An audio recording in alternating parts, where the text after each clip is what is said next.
先生发言。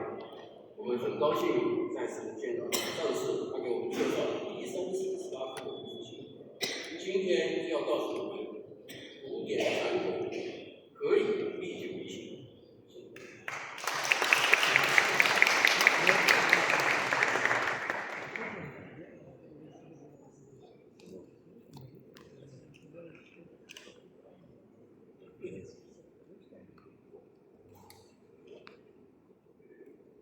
Secretary General Petroff, President Galsan, distinguished guests, dear colleagues, there are many compelling reasons to believe that modern cultures have been deeply enriched by their engagement with the ancient heritage. The humanities and classical education play an exceptional role in the formation of modern culture. Yet, for many of us, the study of classics is not just a scholarly craft, not simply a profession. It is an existential vocation. If our engagement with classics means more to us than a merely antiquarian interest, then our research opens before us an authentic and real life, a life whose roots reach down into a human experience that unexpectedly becomes for us a source of inspiration and strength.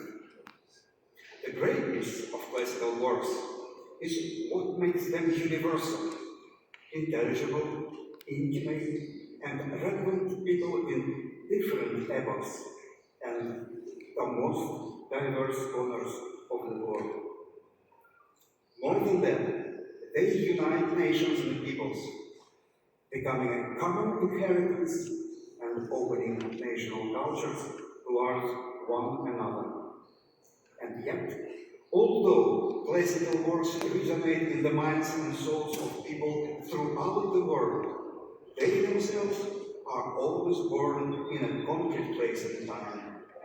They are shaped by the history of a particular people, by the landscape and climate of a given land, by its culture, traditions, and beliefs. They are unique precisely because they are embodied in a particular language and a particular form of thought. For this reason, the scholar must go to the places where the monuments of the human spirit he studies came into being, to the landscapes in which historical events unfolded and literary plots were imagined, to the places that shaped the sensibility of the ancient authors themselves.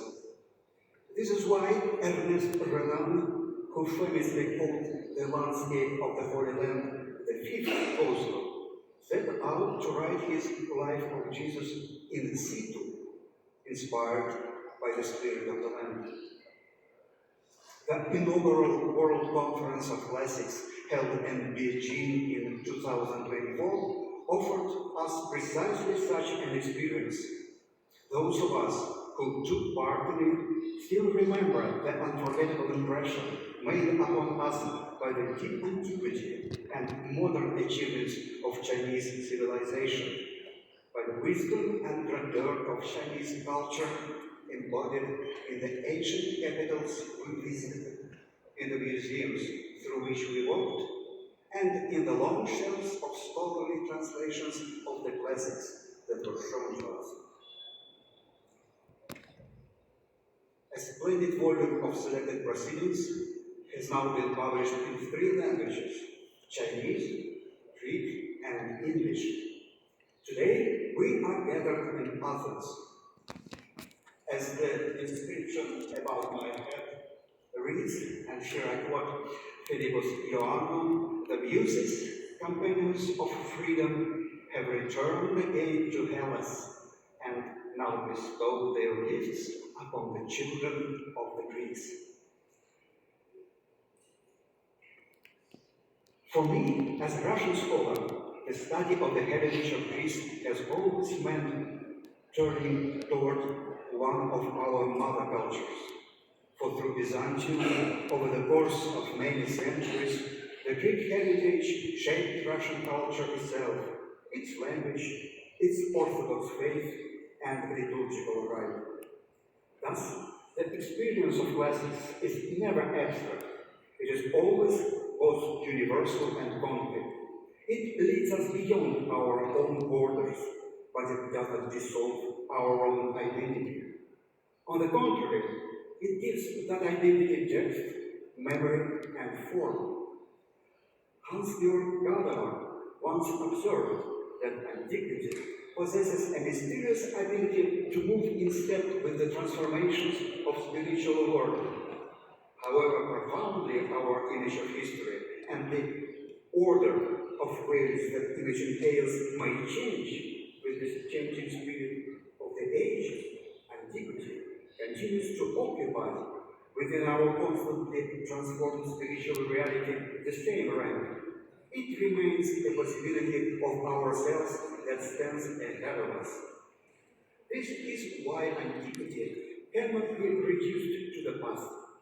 It is not just what once was, it is also what still summons us, what demands to be reread, reinterpreted, and brought into presence again. Livy expressed this experience with remarkable simplicity. Mihi, vetustas res scribenti, nescio compacto antiquus fit animus. When I write of the things of old, my mind, I know not how, becomes ancient too. This is not a nostalgic escape from the present. It is a transformation of the present itself. When a scholar of classics immerses himself in the past within him becomes present. This is a movement of reciprocal approach. Each age turns again and again to classics, making them its own contemporary, and the past, in turn, becomes actively present once more. Standing within the present, the scholar undertakes the amazing task of bringing ancient life back into presence. Hippolyte then formulated this task with great precision. Rendons nous le passé présent. Let us make the past present to ourselves. For in order to judge an object, it must stand before us. Thomas Stories Eliot echoed the same thought when he wrote that tradition involves a perception not only of the past as of the past, but of its presence. This presence of the past is not a burden. It is a source of creative freedom. To orient oneself towards a model culture is not to suppress the distinctive powers of a late culture. On the contrary, such an orientation awakens them, provokes them into life, and gives them new force.